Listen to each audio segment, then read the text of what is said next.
This story is The Itsy Bitsy Spider by James Patrick Kelly. And this story is really good for women who have father issues. Very good for that. Okay. When I found out that my father was still alive after all these years and living at Strawberry Fields, I thought he'd gotten just what he deserved. Retroburbs are where the old, scared people go to hide. I'd always pictured the people in them as deranged losers. Visiting some fantasy world like the Disneys on Carlucci's Carthage is one thing. Moving to one is another. Sure, 2038 is messy. It's a hell of a lot better than 1960 whatever. Now that I'd arrived at 144 Blue Jay Way, I realized that the place was worse than I had imagined. Strawberry Fields was pretending to be some long-lost suburb of the late 20th century, except that it had the sterile monotony of cheap VR. It was clean, all right, and neat. It was everywhere the same. And the scale was wrong. The lots were squeezed together and all the houses had shrunk, like the dreams of their owners. They were about the size of a one-car garage, modular units tarted up at the factory to look like ranches with old double-hung storm windows and hardened siding of harvest gold, barn red, forest green. Of course, there were no real garages. Full Mustangs and VW buses cruised the quiet streets. Their car brains were listening for a summons from Barbara Chesley next door at 142, or the Goltzes across the street, who might be headed to Penny Lane to bowl a few frames, or the hospital to die. There was a beach chair with blue nylon webbing on the front stoop at 144 Blue Jay Way. A brick wall led to it, dividing two patches of carpet moss, green as a dream. Their names and addresses printed in huge light stick letters on all the doors in the neighborhood. No doubt many Strawberry Fielders were easily confused. The owner of this one was Peter Fancy. He'd been born Peter Finelli, but had legally taken his stage name not long after his first success as Prince Hal in Henry IV, Part 1. I was a Fancy too. The name was one of the few things of my father's I had kept. I stopped at the door and let it take a look at me. "You're Jen," it said. "Yes." I waited in vain for it to open or to say something else. "I'd like to see Mr. Fancy, please."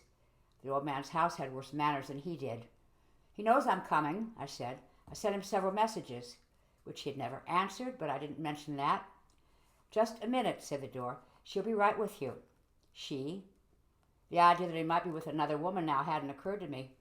I'd lost track of my father a long time ago, on purpose. Last time we'd actually visited overnight was when I was 20. Mom gave me a ticket to Port Gemini, where he was doing the Shakespeare in Space program. The orbital was great. Staying with him was like being underwater. I think I must have held my breath for the entire week.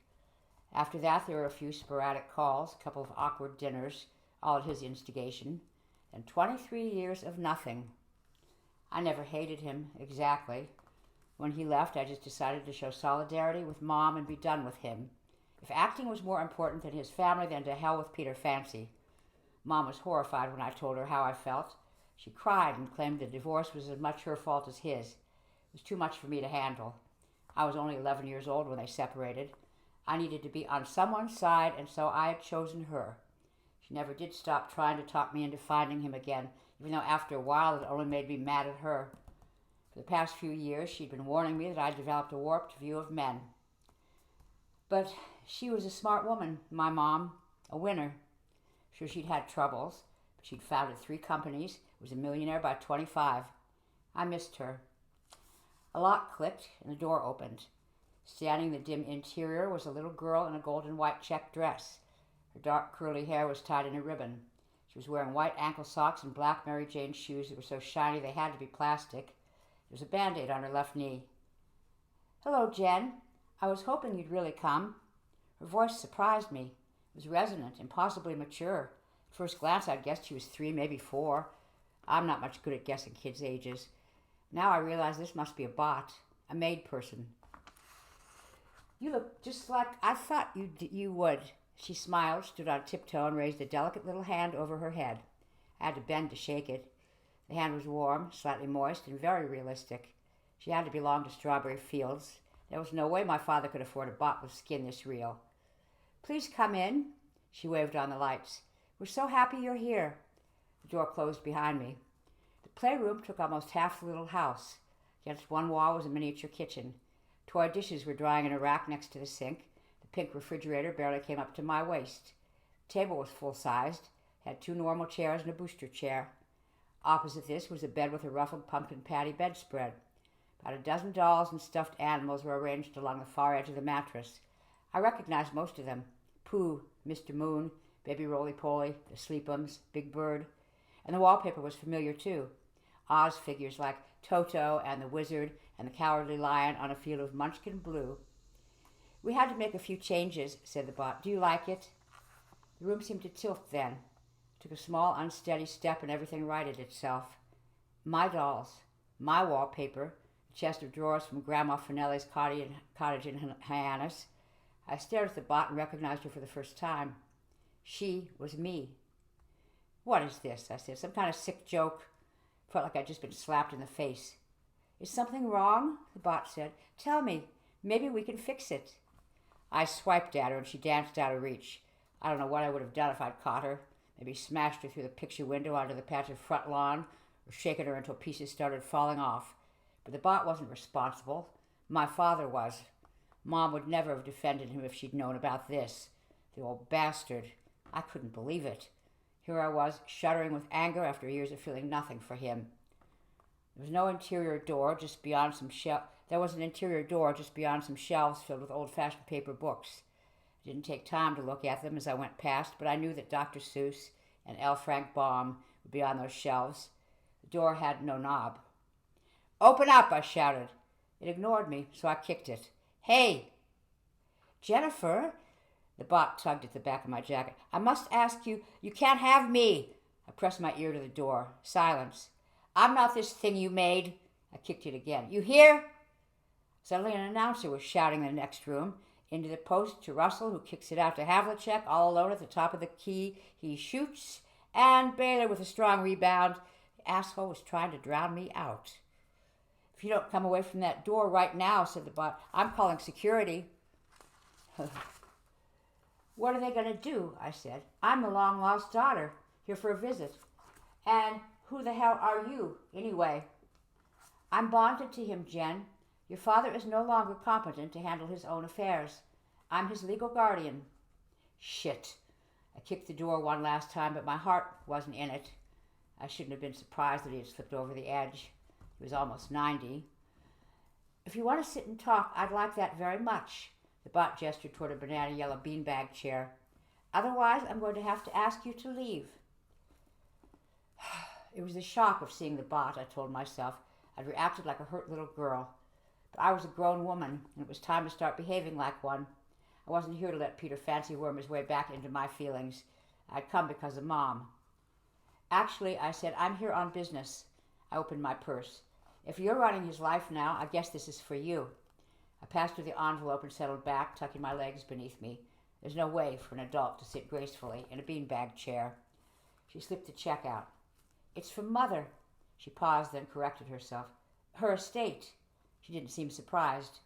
"Yes. It's too generous." That's what I thought. "She must have taken care of you, too." "I'm fine."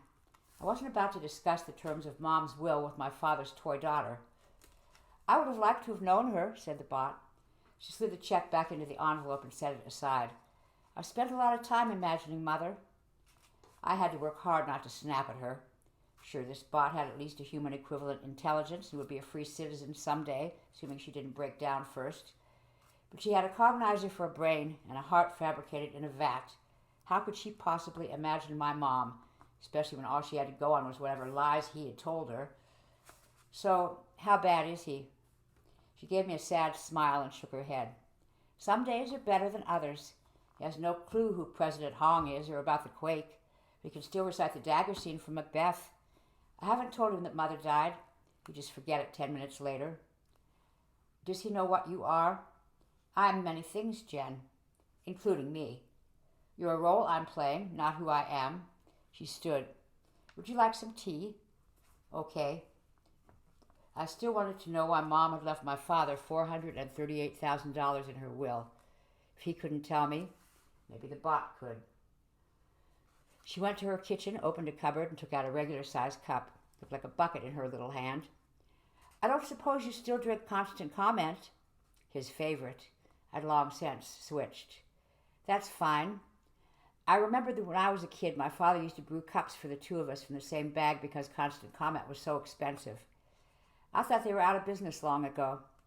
I mix my own. I'd be interested to hear how accurate you think the recipe is. I suppose you know how I like it. She chuckled. So does he need the money? The microwave dinged.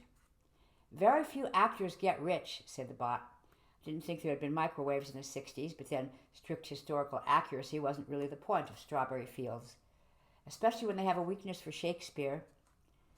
Then how come he lives here and not in some flop? And how did he afford you? She pinched sugar between her index finger and thumb, then rubbed them together over the cup. Something I still did, only when I was by myself. A nasty habit. Mom used to yell at him for teaching it to me. I was a gift. She shook a tea bag loose from a canister shaped like an acorn and plunged it into the boiling water. From Mother. The bot offered the cup to me. I accepted it nervously. That's not true. I could feel the blood draining from my face. I can lie if you'd prefer, but I'd rather not. She pulled the booster chair away from the table and turned it to face me. There are many things about themselves that they never told us, Jen. I've always wondered why that was. I felt logy and a little stupid, as if I'd just woken from a 30-year nap. She just gave you to him? And bought him this house? Paid all his bills? Yes. But why? You knew her, said the bot. I was hoping you could tell me. I couldn't think of what to say or do. Since there was a cup in my hand, I took a sip. For an instant, the scent of tea and dried oranges carried me back to when I was a little girl. I was sitting in Grandma Finelli's kitchen in a wet bathing suit, drinking Constant Comment that my father had made to keep my teeth from chattering. There were knots like brown eyes in the pine walls, and the green linoleum was slick where I dripped on it. Well, it's good, I said absently and raised the cup to her. No, really, just like I remember. She clapped her hands in excitement. So, said the bot, what was Mother like? Oh, it was an impossible question, so I tried to let it bounce off me. Then neither of us said anything. We just stared at each other across a yawning gulf of time and experience. In the silence, the question stuck. Mom had died 3 months ago. This was the first time since the funeral that I thought of her as she really had been, not the papery ghost in the hospital room. I remembered how after she divorced my father, she always took my calls when she was at the office, even if it was late, and how she used to step on imaginary brakes whenever I drove her anywhere. How grateful I was that she didn't cry when I told her that Rob and I were getting divorced. I thought about Easter eggs and raspberry Pop-Tarts when she sent me to Antibes for a year when I was 14. That perfume she wore on my father's opening nights, the way they used to waltz on the patio at the house in Waltham. West is walking the ball up court, setting his offense with 15 seconds to go on the shot clock, 19 and a half.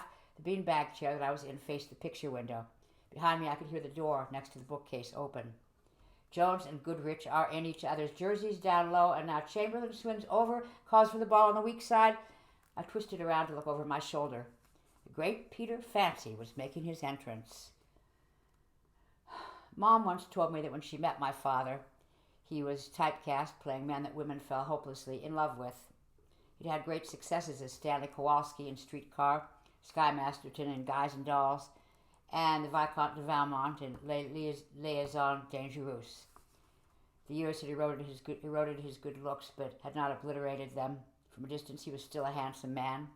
He had a shock of close-cropped white hair. The beautiful cheekbones were still there.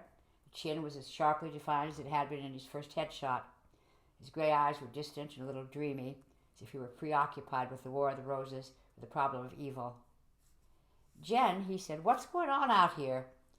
He still had the big voice that could reach into the second balcony without a mic. Thought for a moment he was talking to me. We have company, Daddy, said the bot in a 4-year-old trill that took me by surprise. A lady. I could see that it's a lady, sweetheart. He took a hand from the pocket of his jeans, stroked the touchpad on his belt, and his exo legs walked him stiffly across the room. I'm Peter Fancy, he said. The lady is from Strawberry Fields. The bot swung around behind my father. She shot me a look that made the terms and conditions of my continued presence clear. If I broke the illusion, I was out. She came by to see if everything is all right with our house. The bot, disturbed me even more now that she sounded like young Jen Fancy. As I heaved myself out of the beanbag chair, my father gave me one of those lopsided flirting grins I knew so well. Does the lady have a name? He must have shaved just for company, because now that he had come close, I could see that he had a couple fresh nicks. There was a button-sized patch of gray whiskers by his ear that he had missed altogether. Her name is Miss Johnson, said the bot. It was my ex, Rob's last name. I'd never been Jennifer Johnson. Well, Miss Johnson, he said, locking thumbs in his pants pockets, the water in my toilet is brown. I'll, see that it's taken care of. I was at a loss for what to say next. Then inspiration struck. Actually, I had another reason for coming. I could see the bot stiffen. I don't know if you've seen yesterday our little newsletter. Anyway, I was talking to Mrs. Chesley next door, and she told me that you were an actor once. I was wondering if I might interview you. Just a few questions, if you have the time. I think your neighbors might... Were, he said, drawing himself up. Once. Madam, I am now an actor and always will be. My daddy's famous, said the bot. I cringed at that. It was something I used to say. My father squinted at me. What did you say your name was? Johnson, I said. Jane Johnson. And you're a reporter. You're sure you're not a critic? Positive. He seemed satisfied. I'm Peter Fancy. He extended his right hand to shake. The hand was spotted and bony, and it trembled like a reflection in a lake. Clearly, whatever magic or surgeon's skill it was that had preserved my father's face had not extended to his extremities. I was so disturbed by his infirmity that I took his cold hand in mine and pumped it 3-4 times. It was dry as a page of one of the bot's dead books. When I let go, the hand seemed steadier. He gestured to the beanbag. Sit, he said, please.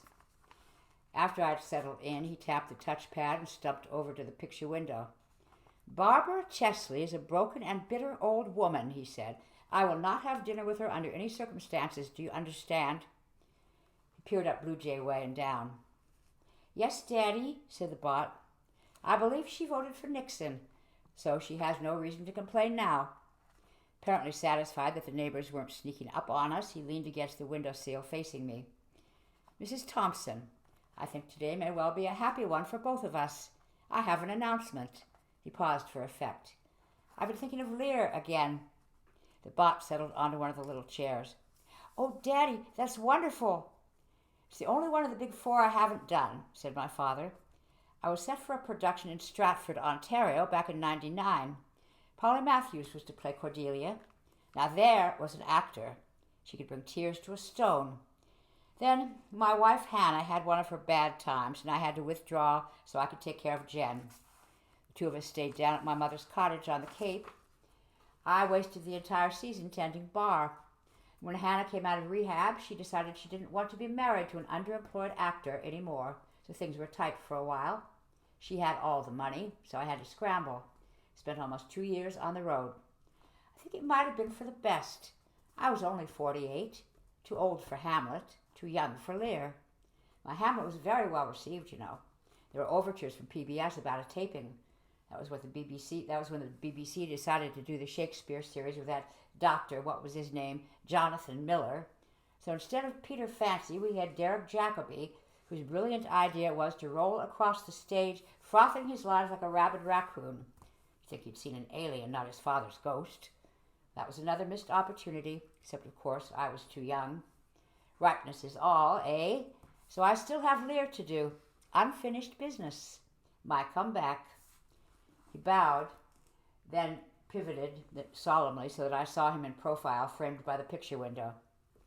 Where have I been? Where am I? Fair daylight? He held up a trembling hand and blinked at it uncomprehendingly. I know not what to say. I swear these are not my hands. Suddenly the bot was at his feet. Oh, look upon me, sir, she said in her childish voice, and hold your hand in benediction o'er me. Pray do not mock me. My father gathered himself in the flood of morning light. I am a very foolish, fond old man, 80 and upward, not an hour more or less, and to deal plainly, I fear I am not in my perfect mind. He stole a look in my direction, as if to gauge my reaction to his impromptu performance. A frown might have stopped him. A word would have crushed him. Maybe I should have, but I was afraid he'd start talking about Mom again, telling me things I didn't want to know. So I watched instead, transfixed. Methinks I should know you. He rested his hand briefly on the bot's head. And know this stranger. He fumbled at the controls, and the exo legs carried him across the room toward me. As he drew nearer, he seemed to shuffle off the years. Yet I am mainly ignorant what place this is, and all the skill I have remembers not these garments, nor I know not where I did lodge last night. It was Peter Fancy who stopped before me, his face a mere kiss away from mine. Do not laugh at me, for as I am a man, I think this lady to be my child Cordelia. He was staring right at me, into me, knifing through the make-believe indifference to the wound I'd nursed all these years, the one that had never healed. He seemed to expect a reply, and I didn't have the line. A tiny, sad, squeaky voice within me was whimpering, You left me. You got exactly what you deserve. My throat tightened and choked it off. The bot cried, And so I am. But she had distracted him. I could see confusion begin to deflate him. Be your tears wet? Yes, Faith, I pray, weep not. If you have poison for me, I will drink it. I know you do not love me.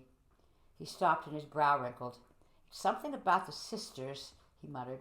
Yes, said the bot, for your sisters have done me wrong. Don't feed me the fucking lines, he shouted at her. I'm Peter Fancy, goddammit. After she calmed him down, we had lunch. She let him make the peanut butter and banana sandwiches while she heated up some Campbell's tomato and rice soup, which she poured from a can made of actual metal. Sandwiches were lumpy because he had hacked the bananas into chunks the size of walnuts. She tried to get him to tell me about the daylilies blooming in the backyard and the old Boston garden, the time he and Mom had breakfast with Bobby Kennedy. She asked whether he wanted TV dinner or pot pie for supper. He refused all her conversational gambits. He only ate half a bowl of soup. He pushed back from the table and announced that it was her nap time. The bot put up a perfunctory fuss, although it was clear that it was my father who was tired out. However, the act seemed to perk him up. Another role for his resume. The doting father. I'll tell you what, he said. We'll play your game, sweetheart. But just once, otherwise you'll be cranky tonight. The two of them perched on the edge of the bot's bed next to Big Bird and Sleep'ems. My father started to sing, and the bot immediately joined in. The itsy bitsy spider went up the water spout. Their gestures were almost mere images, except that his ruined hands actually looked like spiders as they climbed into the air. Down came the rain and washed the spider out. The bot beamed at him as if he were the only person in the world. Out came the sun and dried up all the rain, and the itsy bitsy spider went up the spout again. When his arms were once again raised over his head, she giggled and hugged him. He let them fall around her, returning her embrace. That's a good girl, he said. That's my Jenny. The look on his face told me that I had been wrong. This was no act. It was as real to him as it was to me. I tried hard not to, but I still remembered how the two of us always used to play together, Daddy and Jenny, Jen and Dad, waiting for Mommy to come home. He kissed her and she snuggled under the blankets. Felt my eyes stinging. But if you do the play, she said, when will you be back? What play? The one you were telling me, the king and his daughters. There's no such play, Jenny. He sifted her black curls through his hands. I'll never leave you. Don't worry now. Never again. He rose unsteadily and caught himself on the chest of drawers. Nighty noodle, said the bot. Pleasant dreams, sweetheart, said my father. I love you. I love you too. I expected him to say something to me, but he didn't even seem to realize I was still in the room. He stumbled across the playroom, opened the door to his bedroom, and went in. I'm sorry about that, said the bot, speaking again as an adult. Don't be, I said. I coughed, something in my throat. It was fine. I was very touched. He's usually a lot happier. Sometimes he works in the garden. The bot pulled the blankets aside and swung her legs out of the bed. He likes to vacuum. Yes, I take good care of him. I nodded and reached for my purse. I can see that. I had to go. Is it enough? She shrugged. He's my daddy. I meant the money, because if it's not, I'd like to help. Thank you. He'd appreciate that. The front door opened for me, but I paused before stepping out into strawberry fields. What about after? When he dies? My bond terminates. He said he'd leave the house to me. I know you could contest that, but I'll need to sell in order to pay for my 20-year maintenance. No, that's fine. You deserve it. She came to the door and looked up at me, little Jen Fancy and the woman she would never become. You know, it's you he loves, she said. I'm just a stand-in. He loves his little girl, I said. Doesn't do me any good. I'm 47. It could if you let it, she frowned. I wonder if that's why Mother did all this, so you'd find out. Or maybe she was just plain sorry. I shook my head. She was a smart woman, my mom. I would have liked to have known her. So, Miss Fancy, maybe you can visit us again sometime. The bot grinned and shook my hand. Daddy's usually in a good mood after his nap. Sits out front on his beach chair and waits for the ice cream truck. He always buys us some. Our favorite is Yellow Submarine. It's vanilla with fat butterscotch swirls dipped in white chocolate. I know it sounds kind of odd, but it's good. Yes, I said absently, thinking about all the things Mom had told me about my father. I was hearing them now for the first time. That might be nice.